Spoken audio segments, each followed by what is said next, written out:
Ya, silakan. Udah sedikit jelas lah ya.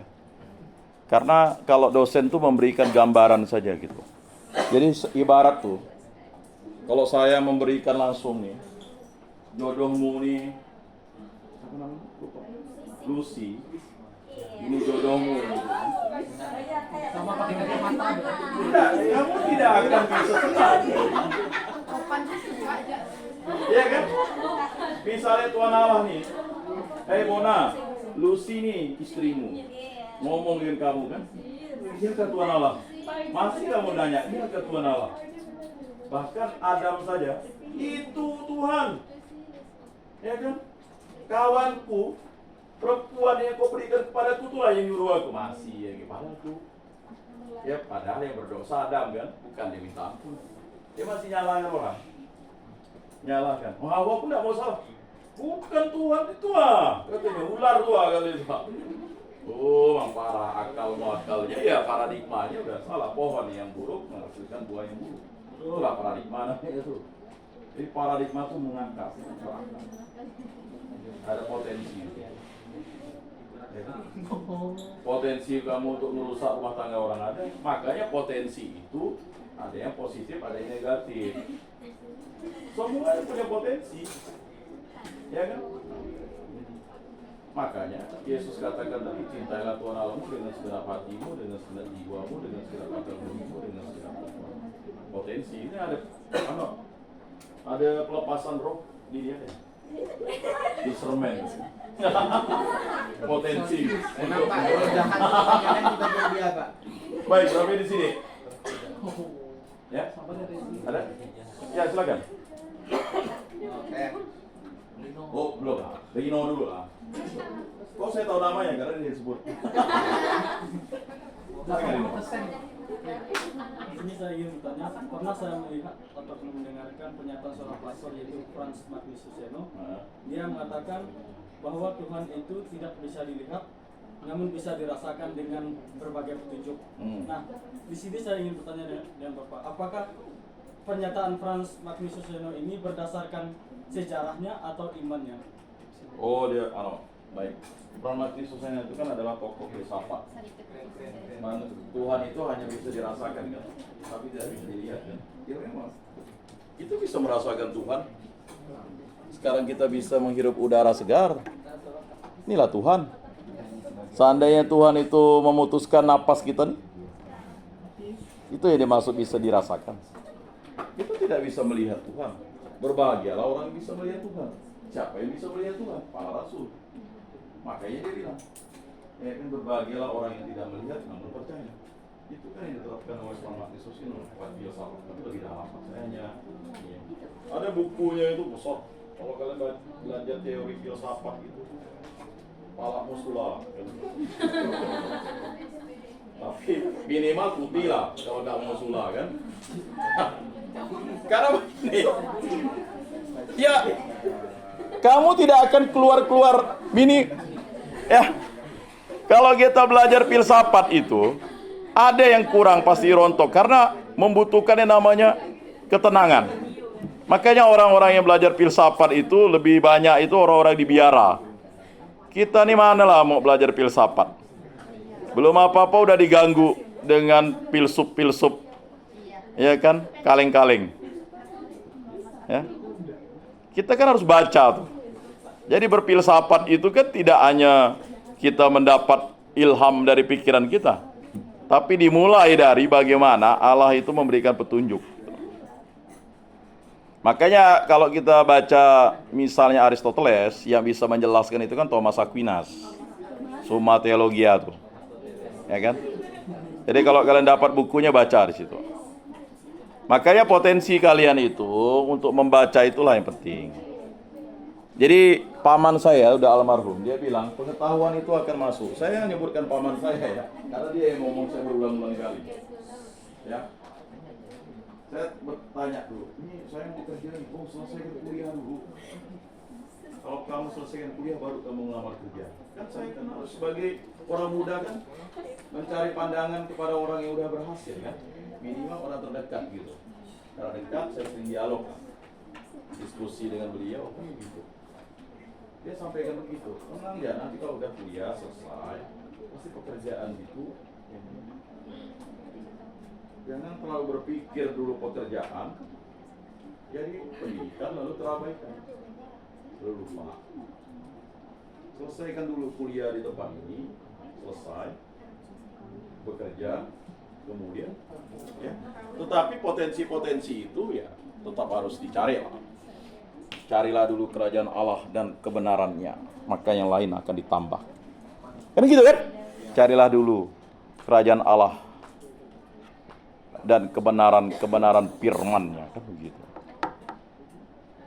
Kita bukan hidup dari roti saja, tetapi dari firman yang keluar dari Allah, mulut Allah. Jadi itu yang dilakukan Fransiskus Xaverius sehingga datang. Ya, pertanyaan Rino tadi, ya memang kita bisa rasakan Allah itu. Dan bahkan kita bisa kecaplah. Sakramen Ekaristi itu. Itulah dia Yesus Kristus, itulah adalah Allah. Bagi yang tak percaya sakramen Ekaristi itu adalah Allah, ya sia-sialah. Makanya penyembahan orang Katolik yang tertinggi itu adalah penyembahan sakramen Ekaristi. Karena menyembah Yesus Kristus, itulah adorasi dari itu. Dan itulah yang kita lakukan setiap kali kita misa, menyembah Yesus kan. Ketika ya mengkonsekrat tubuh dan darah itu kita harus melihat. Itulah penyembahan. Banyak orang itu menyerang, kita ini menyembah Maria. Menyembah Maria dari mana? Karena dia bukan Katolik. Kalau dia Katolik dia paham, kita berdoa bersama Bunda Maria. Ya. Ada kesaksian dari seorang pastor, dia itu sudah mengusir 160.000 setan di muka bumi ini. Eksorsis, dia dah meninggal, umurnya 92 tahun, pastor ya. Lupa saya namanya itu.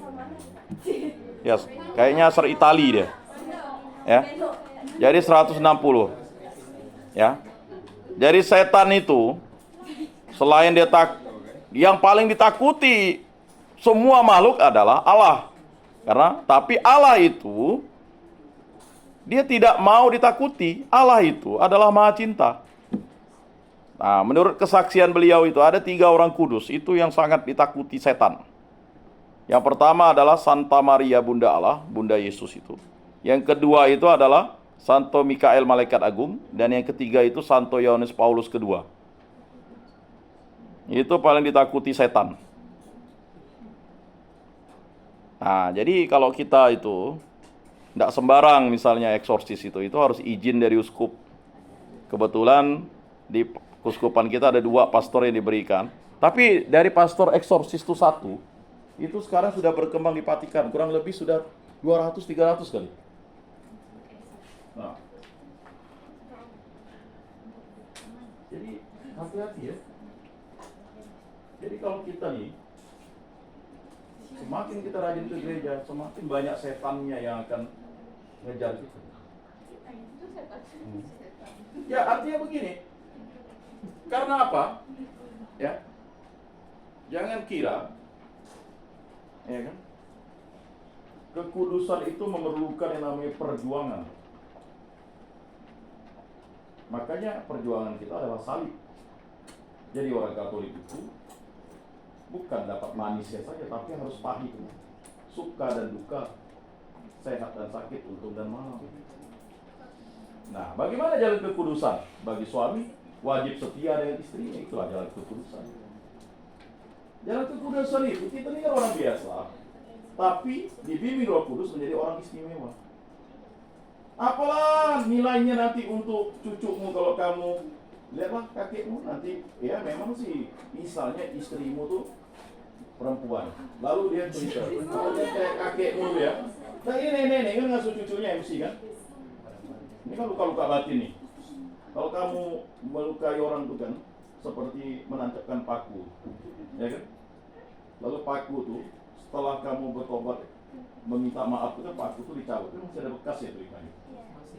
Yang namanya perempuan ini kan, walaupun dia udah memaafkan, misalnya nih istrimu, kamu udah jadi kakek nenek kan, bertobat loh. Jangan kayak kakekmu nya tidak setia dibilang cucu. Kan kamu udah tidak bisa lagi marah dengan, kamu udah di kursi roda kan. Nah, kamu membela diri tidak benar kan? Tapi kan ya tidak bisa tadi. Nah, cucu pun bingung kan? Nah, jangan pernah melakukan kejahatan itu di masa muda, karena di masa tua kamu akan menuainya. Loh, potensi kita untuk menjadi kakek nenek kan besar. Kan tidak mungkin orang langsung jadi kakek. Ya, kan dari mulai bayi gitu. Itu tadi saya katakan, sejarah itu bercerita tentang potensi sumber manusia yang terjadi dalam suatu kurun waktu. Tetapi manusia itu dipilih Allah untuk menjadi misionaris karena dia tahu bahwa Allah itu adalah anugerah. Allah itu adalah cinta. Dan dia dipanggil oleh Allah untuk menyampaikan itu kepada kita. Jadilah kita Katolik. Jadi bisa dipahami ya. Lalu dia diutus.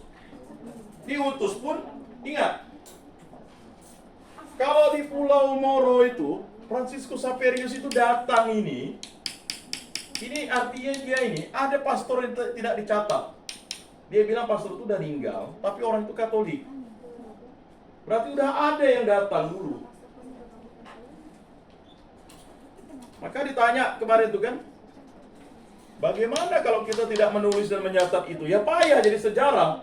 Sejarah itu harus tercatat, terpahat di dalam prasasti, tergambarkan dalam bentuk. Makanya orang-orang yang peradabannya udah tinggi, misalnya Mesopotamia, Mesir kuno, Yunani, Romawi, Persia, Ottoman, itu dia ada tulis-tulisannya.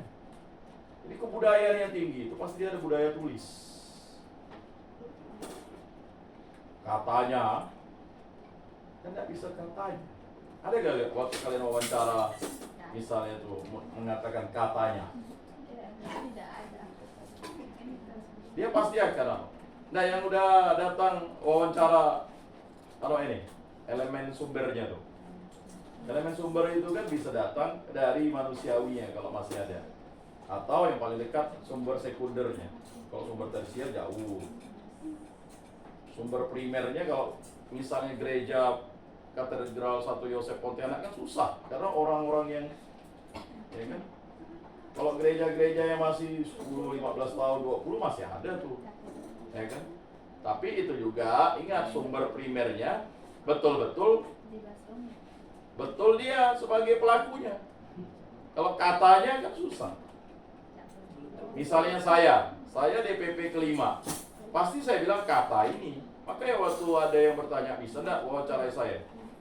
Saya bilang cari tokoh yang paling dekat di situ. Maksudnya dekat dengan masanya itu. Kalau dia masih hidup enak. Karena potensi dia berbicara kejujuran itu ya kan sangat dekat.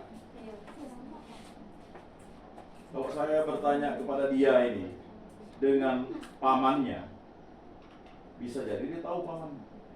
Tapi yang lebih tahu dia itu adalah orang yang hidup bersamanya. Ya kan? Istri paman.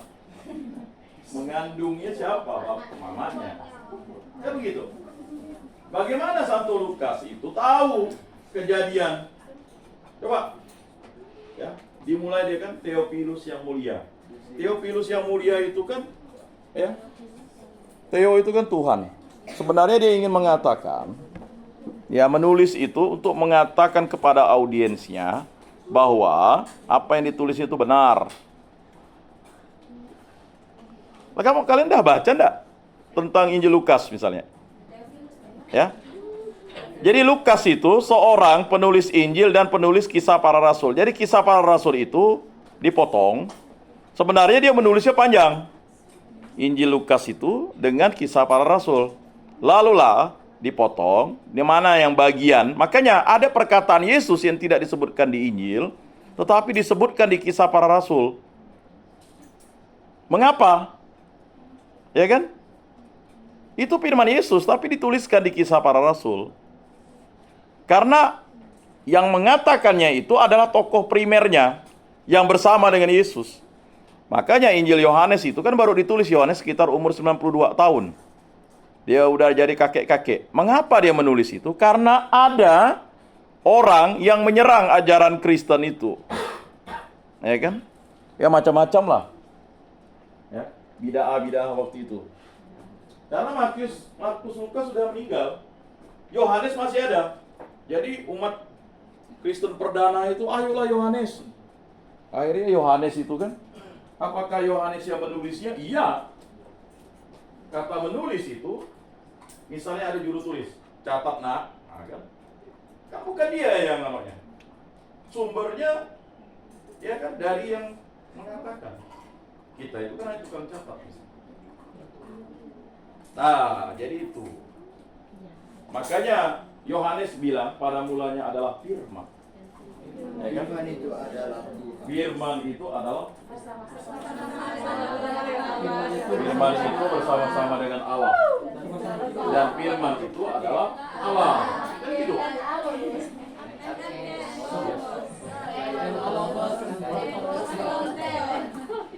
Kalau kalian belum belajar di semester 4 itu berarti bahaya. Karena biasanya ujian berat itu semester 4, 5, 6 ditanya. Makanya Injil Matius, Markus, Lukas, Yohanes itu udah harus melotok sebenarnya. Ya enggak? Ya artinya tiap hari dibaca. Kan saya udah berikan semester 1 kemarin. Kalau kalian mau handal tuh, baca kitab suci. Apa sih penyebab kita ini? Ya kan? Kurang handal dalam pewartaan itu. Karena kita tidak pede. Tidak mungkin saya bisa menghafal ayat tuh. Tapi karena dibantu oleh gereja, gereja itu memberikan ya bacaan setiap hari. Sekarang tidak perlu beli, cukup download dan sebagainya. Nah itu. Jadi pertanyaan itu jadi pertanyaan filsafat mengembang. Bagaimanakah ya kan? Allah itu bisa dirasakan dan tapi tak bisa dilihat. Ya tidak bisa kita melihat Allah. Kalau orang melihat Allah mati. Bukan. Begini. Karena kita tidak bisa sampai ke hadirat Allah itu tanpa melalui Yesus. Kalau melihat Allah langsung mati. Bukan harus mati. Nah itu kan mimpimu. Kamu kan bisa juga ini. Jadi begini ya. Ya. Kata mimpi itu tuh kan harus ditelusuri dulu. Kamu ngarang-ngarang, kamu bisa halusinasi. Misalnya kayak kawan saya waktu dia seminar hidup baru. Dia estase. Tahu estase? Mabuk rohani. Kalau dia bilang Yesus pakai Harley Davidson. Wow.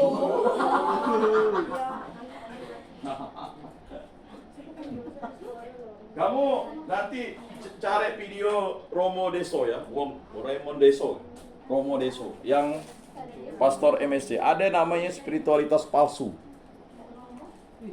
Ya. Spiritualitas palsu itu apa? Ya.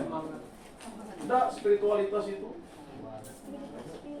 Saya ingat dulu, kami pernah yang namanya forecasting dan skenario building.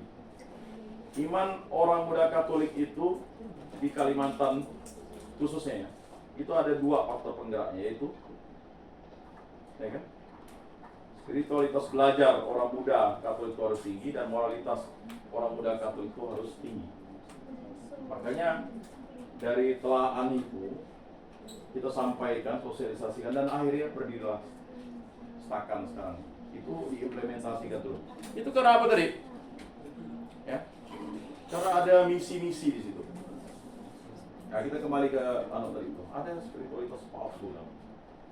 Jadi spiritualitas palsu itu, dia itu, ingat, kalau orang Katolik, spiritualitas tertingginya itu adalah menerima sakramen Ekaristi. Jadi bagi orang Katolik tidak menerima sakramen Ekaristi, lalu dia bisa, ya kan? Lalu dia bilang, tidak perlu ke gereja, tapi saya mengimani Yesus. Itulah spiritualitas palsu. Paham ya? Oh, saya Katolik, ya kan? Tidak perlu terima sakramen Ekaristi itu, ya?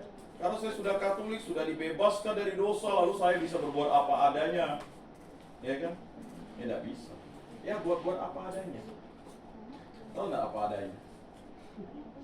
Ya mau buat apa aja, ya kan? Yang penting ada aja. Bukan buat apa-apanya, apa adanya aja. Kan ada tuh iman Katolik apa adanya. Ya kan? Ya selama kita nih, kan ada dulu. Ya, selama kita nih nanti dapat jodoh Katolik ya Katolik. Itu kan iman apa adanya. Kalau nanti dapat jodoh bukan Katolik ya kalau dia kaya kita pindah. Kan gitu konsepnya. Boleh juga. Ya kan potensi tadi. Potensial. Saya hanya baru cerita potensi ya. Nanti waktu habis mid itu saya akan cerita tentang integrasi dan diferensiasinya. Ya itu yang terjadi dengan salah satu kakak kelas kalian itu kan. Kuliah di tempat ini, dosennya banyak, ya kan? Spiritualitasnya spiritualitas palsu namanya. Ketika ada jodoh ya udah pindah, enggak punya. Ya kan? Tidak kuat imannya, Pak. Ya bukan enggak kuat, paradigmanya tadi. Jadi orang tanya, iman itu apa sih? Implementasi dari iman. Paradigma itu kan harus kita punya iman memang. Iman yang hidup, bukan iman yang mati. Ya. Doa pagi itu kan. Berilah kami iman yang hidup, harapan yang kuat dan cinta yang ikhlas. Cinta yang ikhlas. Tahu enggak cinta itu ikhlas? Cinta itu tuh kan dimulai, kalau kalian belajar cinta itu, cinta itu kan ada beberapa. Ada yang disebut dengan cinta eros. Cinta yang mencari-cari. Ada yang disebut cinta familia atau cinta keluarga. Ada cinta agape. Itu udah level tinggi cinta agape, cinta pelayanan. Dan yang paling tertinggi itu adalah cinta logos. Cinta logos itu adalah cinta yang tidak akan bisa dimusnahkan oleh apapun karena paling sempurna. Kalau cinta agape semua orang ya, enggak beragama pun dia bisa melayani dengan baik. Ya kan?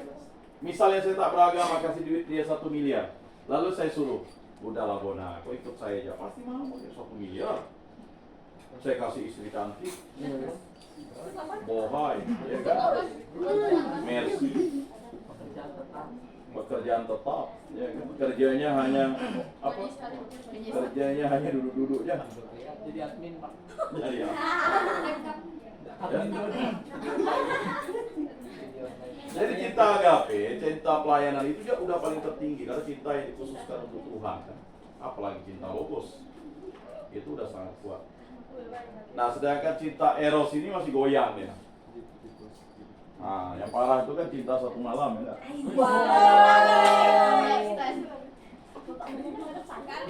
Hah? Jel, berarti Bapak lihat kok kemarin kita 1 malam tuh. Apa awalnya aku apa? Pegang-pegangan. Lalu habis itu cium-ciuman, lalu peluk-pelukan. Lalu malam 3 bulan. Kan cinta 1 malam ya. Sudah 3 bulan. Deborah lebih tahu ya. Karena waktu itu cerita itu lagunya. Yang mana modelnya tuh, Pak? Hah? Ya kamu yang pasti gak tahu. Jadi Facebook di YouTube ada tuh. Sekarang kita tidak bohong-bohong lagi. Makanya kita berbicara tentang iman-iman yang kontekstual. Ya. Kamu mau lihat apa di situ? Hah? Mau lihat panjang, pendek, besar, gemuk kan ada semua kan? Ada. Dunia sudah ada di layar kaca. Tinggal kita yang bisa